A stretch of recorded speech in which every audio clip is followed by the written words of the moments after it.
Prince Charles is in Newfoundland and Labrador for the start of a 3-day visit to Canada to celebrate the Queen's Platinum Jubilee. As part of the ceremonies, he and his wife Camilla, the Duchess of Cornwall, took part in a reconciliation prayer with Indigenous leaders.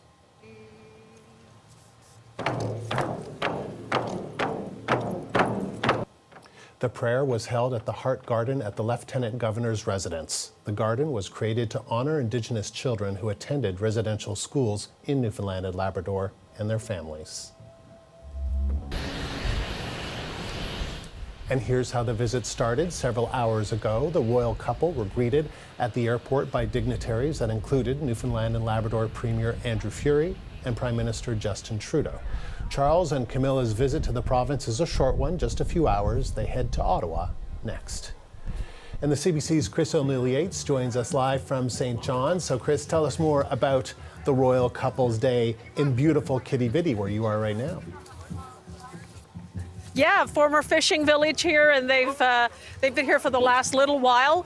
They visited an artisan studio and took a walk along here and spoke with a gentleman who owns one of these stages here on the waterfront. Right now, he's in the hands of Mark Critch. I don't know how that's going to go, but he walked along here and he's gone to a Kitty-Vitty brewery here just behind me. It's a microbrewery, the oldest one in the province, and he's there, pulled a pint, and he's probably having one with Mark Critch as we speak. It has been a really busy day. This is their last stop before they board the plane and head to Ottawa. And you know, they've touched on a lot of themes here today.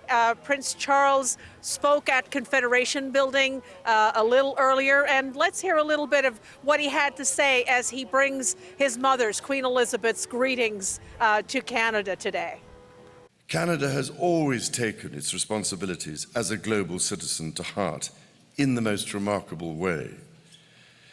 Time and again, you have shown your country to be a safe haven to those in need, a respected leader on the world stage, a much-needed voice in advocating for a greener and more sustainable future, and in an era where the global institutions of democracy look distressingly fragile, a model of determination and humanity.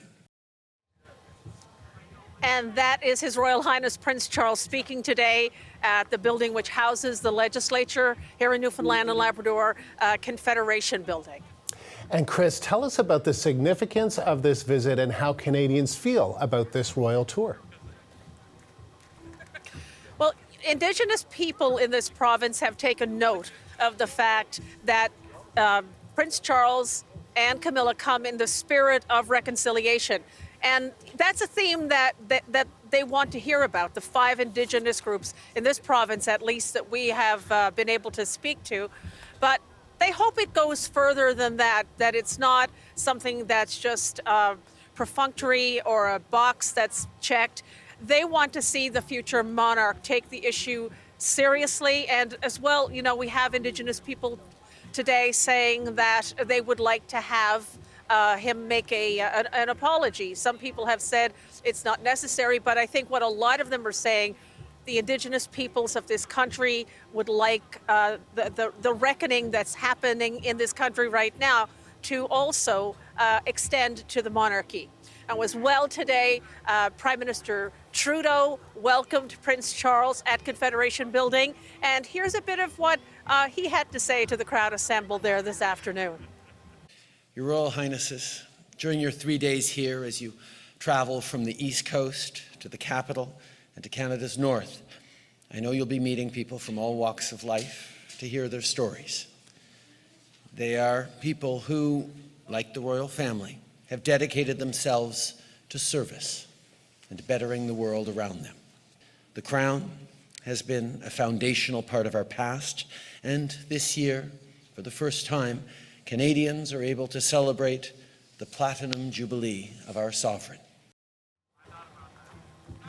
That's Prime Minister Justin Trudeau speaking today. So I think Indigenous peoples in this country, as they see Prince Charles and Camilla continue the tour over the next couple of days, they're going to be looking for some indication that the king, the future king, the heir apparent to the throne, means what he says, that he comes in the spirit of reconciliation, and that is actually an agenda that he advances when the time comes that he becomes King Charles.